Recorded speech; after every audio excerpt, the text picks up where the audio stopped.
Good morning sa lahat. Tara, basa na tayo ng ating libro guys. Magandang balita Biblia. Today is 28 August 2024. Mabilis ang basa lang kasi sobrang late na tayo. Pakisabayan ako ng basa para pare-pareho tayo dito matuto. Amos chapter 3 verse 1.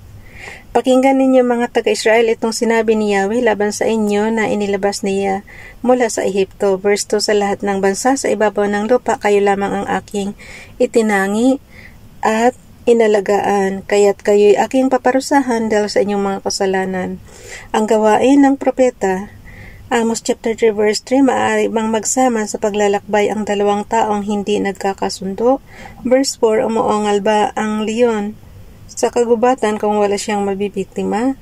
Umaatungal ba ang batang leon sa loob ng yungib kung wala siyang nahuling anuman? Verse 5, mabibitag ba ang isang ibon kung hindi pinainan? Ligkas ba? Anong ligkas? Ligkas ba ang bitag kung ito'y walang huli? Verse 6, kapag ang mga trumpeta'y humudyat sa lungsod, hindi ba't manginginig sa takot ang mga tao? Kapag may sakunang dumarating, sobrang init guys, kaya pinagpapawisan tayo. Kapag may sakunang, ulitin ko yung verse 6 muna. Amos chapter 3 verse 6, kapag ang mga trompeta ay humudyat sa lungsod, hindi ba't manginginig sa takot ang mga tao? Kapag may sakunang dumating sa lungsod, hindi ba si Yahweh ang may gawa niyon? Verse 7, tunay na ang Panginoong Yahweh ay di kumikilos kung hindi pa ipinababatid sa mga lingkod niyang propeta. Verse 8, kapag umuungal ang leon, sino ang hindi matatakot? Kapag nagsalita ang Panginoong Yahweh, sinong hindi magpapahayag? Ang hatol sa Samaria, Amos chapter 3 verse 9, ipahayag mo sa mga nakatira sa mga tanggulan ng Ashdod at sa mga tanggulan ng Ehipto, magtipon kayo sa mga bundok ng Samaria. Tingnan ninyo ang malaking kaguluhan doon, maging ang nagaganap na pang-aapi sa lungsod.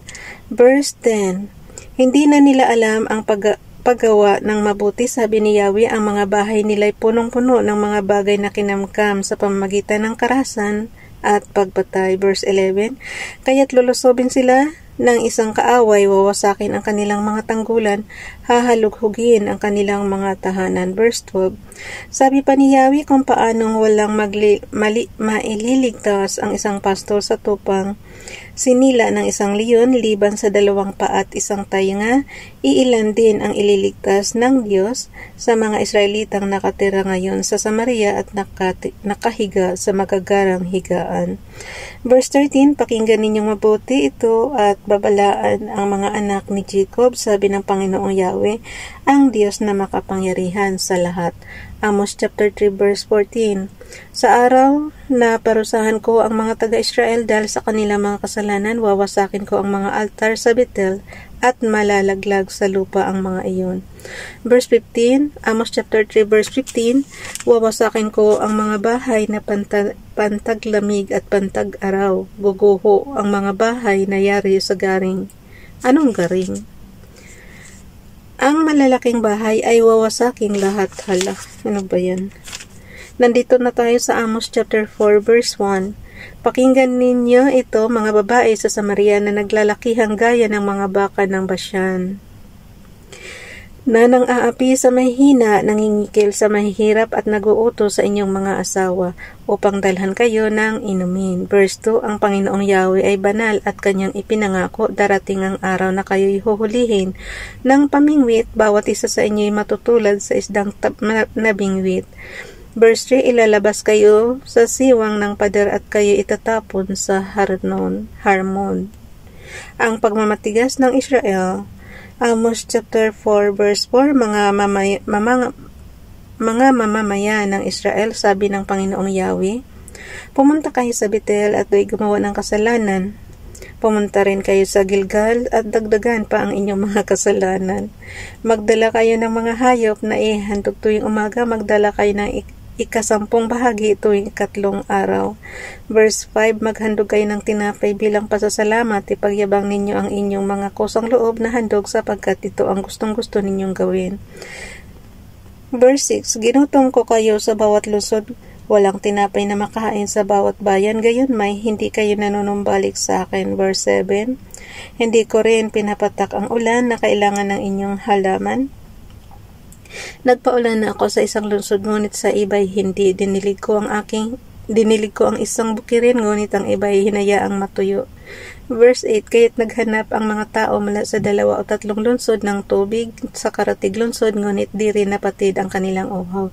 Gayon man, hindi pa rin kayo nanumbalik sa akin. Verse 9, sinira ko ang inyong pananim sa pamamagitan ng mainit na hangin at amag. Kinain ang mga balang ang inyong mga halaman, pati ang mga puno ng ubas, igos at olibo.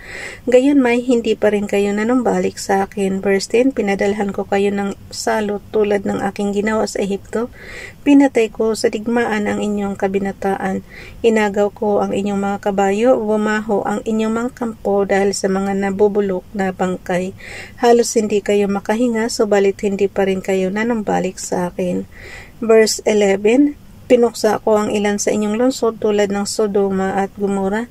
Kayo parang nagbabagang kahoy na inagaw sa apoy, ngunit ayaw pa rin ninyong manumbalik sa akin, sabi ni Yahweh. Verse 12, mga taga-Israel, gagawin ko ito sa inyo, kaya humanda kayong humarap sa inyong Diyos. Verse 13, siya ang lumikha ng mga bundok at ng hangin, at ang nagpapahayag sa mga tao na kanyang kaisipan. Ginagawa niyang gabi ang araw, siya ang nagahari sa buong sanlibutan. Yahweh ang Diyos na makapangyarihan sa lahat, ang kanyang pangalan. Sa Tagalog guys, mayroon nga siyang pangalan, Yahweh. Pero pagka sa English, bakit ganun? Lang siya, puro adjective lang. Dapat pala Tagalog na lang ang Bible. Ay, bukas na itong chapter 5. Kaya pa ba? Bukas na itong chapter 5, guys. Sobrang init na rin eh. Tingnan mo yung pawis ko, para ako nililigo. Okay, panawagan upang magsisi for 29 August 2024. Yehey! Malapit na matapos ang August. Gusto ko na talaga guys mag next year na. Gusto ko nang mag-relax. Bye everyone. God bless.